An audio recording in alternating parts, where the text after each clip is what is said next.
I know how the first line sounds. It sounds petty. It sounds like a guy throwing away a relationship over one awkward request. But the end is never one request. It is the 1,000 tiny rewrites you accepted because you wanted to believe you were building something together. The request in my car that night was just the moment the story stopped pretending to be love. I am 31. I work in operations for a construction supply group in Austin. Steady paycheck, predictable hours, the kind of job that keeps roofs over heads and invoices paid. To my ex-girlfriend Madison, 27. It was boring. Madison called herself a creative consultant, which in our apartment mostly meant she had big plans and expensive taste. For 2 years, I covered most of our rent. I paid the car note on the black crossover she loved to film in.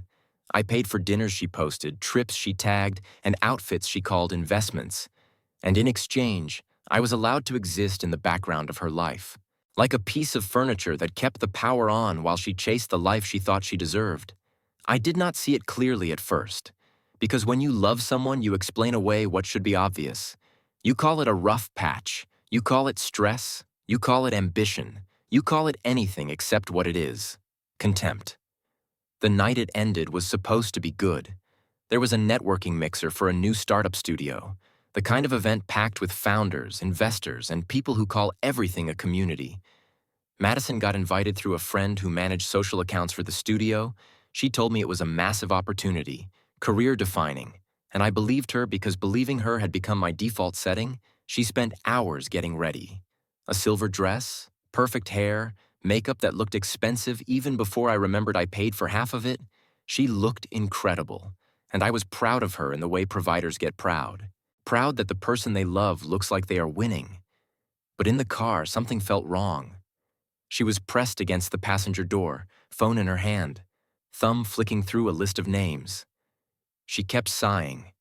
Then glancing at me like I was part of the traffic, she finally said, "You are wearing that?" I looked down.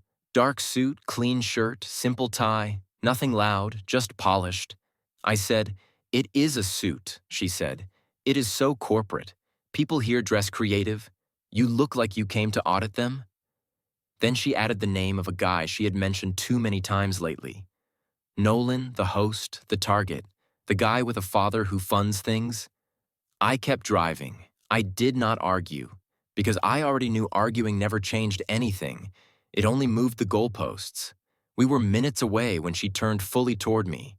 Not like a girlfriend, like a manager about to correct an employee.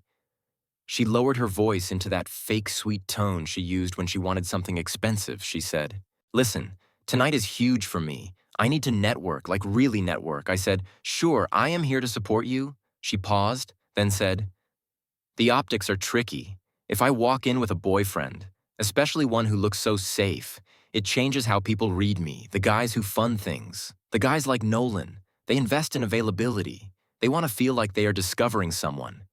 If I show up taken, I am less interesting." I felt something cold settle in my chest, not anger, more like the last easy illusion snapping. I asked what she was actually asking. She took a breath, smoothed her dress, and said, "Can you pretend you are not with me tonight just for the event? Park around the corner? Walk in later if anyone asks? We are friends? Do not stand near me. Do not touch me. Do not kiss me. Just let me be the main character for a few hours." She looked at me like she expected me to fold, like she expected the loyal, supportive boyfriend to sacrifice his dignity for her brand story. In the past, I would have tried to talk. I would have explained my feelings. I would have asked why I was not enough. I would have begged for reassurance. That night, I felt a clean clarity. I looked at her and realized I was not looking at a partner. I was looking at a liability, a person who would trade me for a better photo. I smiled, and it surprised her. I said, "Okay." She blinked, then smiled back. Relieved, she said, "Really, you are not mad." I said, "Not at all. I want you to get exactly what you are looking for tonight." She lit up, thanked me, called me the best, like I just agreed to help her move a couch. We pulled up near the venue, a rooftop space in a converted building off a busy street. Valet cones, velvet rope energy. People dressed like they were on a panel. Madison said, "Give me 10 minutes. Then she said, "Do not come in until after." and she got out without saying anything that sounded like love. She walked toward the entrance, and the second she hit the light, she switched on her camera face, laughing at someone she barely knew, waving like she belonged there. I watched her slip into the crowd and put on the performance. Then I turned the car around and drove home. The drive back was quiet in a way that felt like relief, not sadness. Relief, because I finally had permission to match reality. She asked me to act like we were not together, and I realized I did not want to act. I wanted it to be true. People will ask why I left when I was the one paying for the place. The answer is simple. Leaving takes an hour, eviction takes months, and confrontation takes pieces of you that you never get back. I did not want a dramatic fight. I did not want her crying, then yelling, then telling me I was insecure, then promising everything would change after this one big break. I wanted to be gone before she could turn my dignity into a negotiation. I got upstairs, went straight to the bedroom, pulled my suitcases from the closet, and started what I can only describe as an extraction, essentials only, clothes, toiletries, documents, anything that mattered. I moved fast, not frantic, just efficient, like I was clearing a job site before a storm. I took my laptop, my external drives, my passport, my watch box, the photo of my father from when I was a kid, my work boots, the things that were mine in a way money cannot replace. I left the couch, I left the table, I left the kitchen stuff, I left the decorative nonsense, because stuff can be replaced, dignity cannot. I opened our shared account, the one that was supposed to be for utilities and groceries, the one that somehow always funded last-minute beauty runs and brunch. I transferred half out, exactly half, and left the rest. I did not want to steal, I wanted to settle. Then I removed my cards from the apps she used. Rideshare, delivery, shopping, subscriptions. All the little silent pipelines that kept her life flowing into my wallet. When I was done, the apartment looked normal, just slightly emptier on my side. I put my key on the counter, no note. A note implies conversation, and there was nothing left to discuss. I walked out, loaded the bags, and drove to an airport hotel near the interstate. Not fancy, just clean, the kind of place business travelers use when they want a bed and no questions. I checked in under my name, ordered food, and sat in silence like it was a luxury service. My phone buzzed, messages stacking up. Where are you? Did you park? Are you coming in? Answer me. I did not open them. I watched the screen light up and fade like a warning beacon from a ship I no longer wanted to be on. Just after midnight, she called, not texted, called. I let it ring, then answered on speaker. Her voice hit me first. Half slurred, half furious. She was outside. I could hear wind and traffic, she said. Where are you? The valet said the car is not here. I told you to wait nearby. Did you move it? I said. I did not move it. I left. There was a pause that felt like her brain buffering. Then she said, You left. What do you mean you left? I said, I went home. She started panicking. Why would you go home? How am I supposed to get back? My phone is dying. Everything is expensive. Just come get me. She did not say please. She did not say sorry. She spoke like I was a service. So I asked how the networking went. Did Nolan impress you?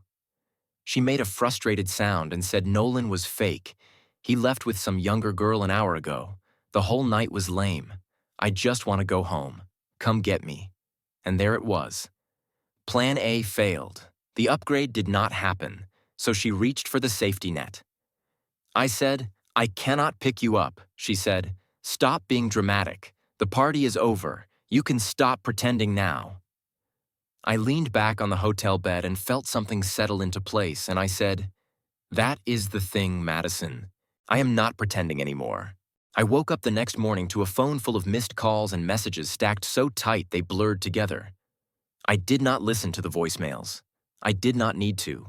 I already knew the order. Confusion first, then anger, then panic, then bargaining, then rage again.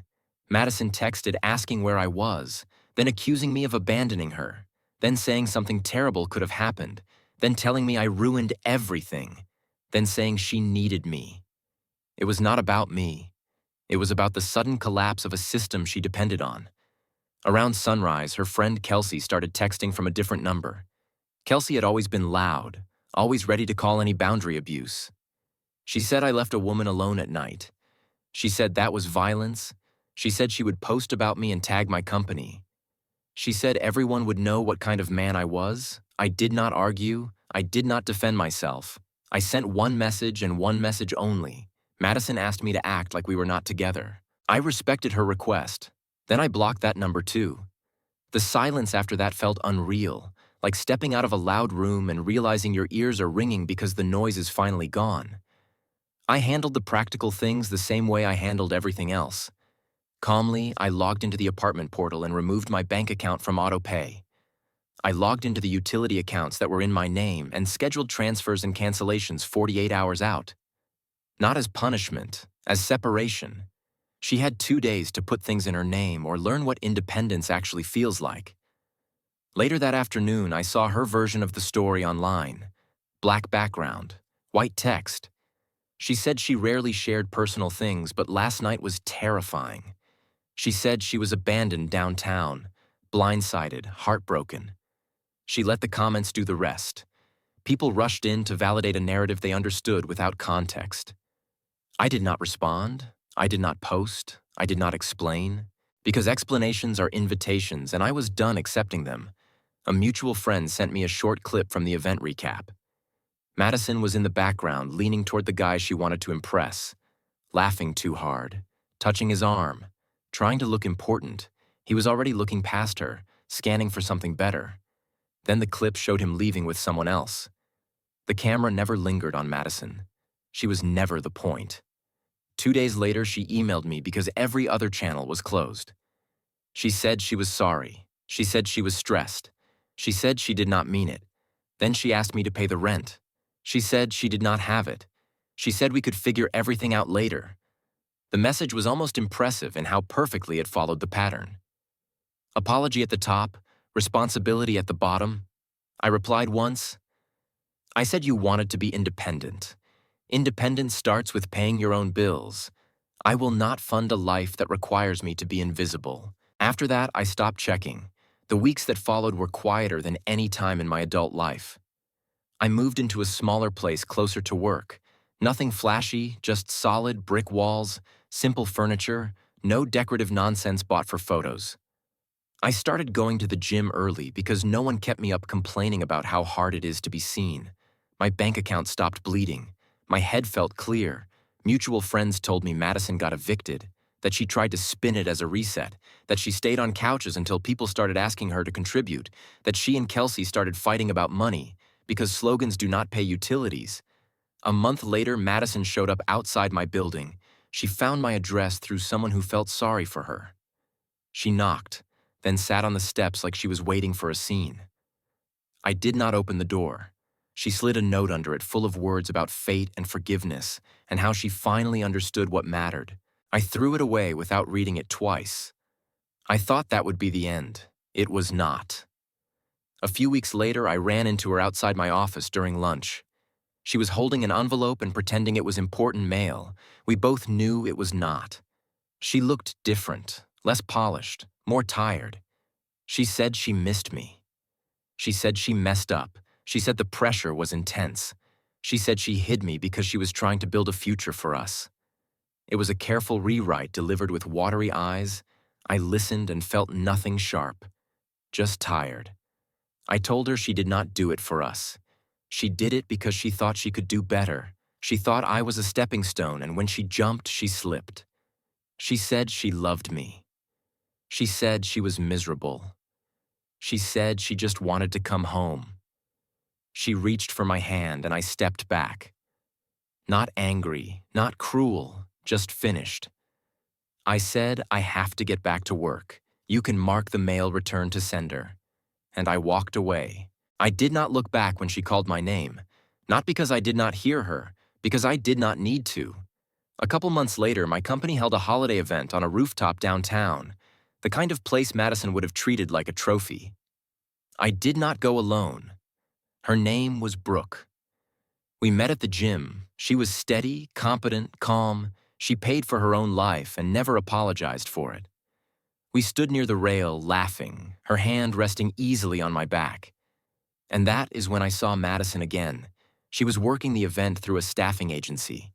Black slacks, white shirt, tray of champagne, the uniform of someone who finally learned that rent does not care about dreams. Kelsey was there too. Same uniform, same tight smile. Madison looked up and saw me. I watched the realization spread across her face. The shock, the jealousy, the understanding that I did not just leave. I moved forward. She took a step like she might approach, like she might force a moment. Brooke noticed my pause and asked quietly if I knew her. I looked at Madison, at the tray shaking slightly in her hands, at the room she tried to enter by pretending I did not exist. Then I turned back to Brooke, smiled, and said, "No, just someone I used to know." We walked toward the lights, and I did not look back, because this time I was not pretending anything.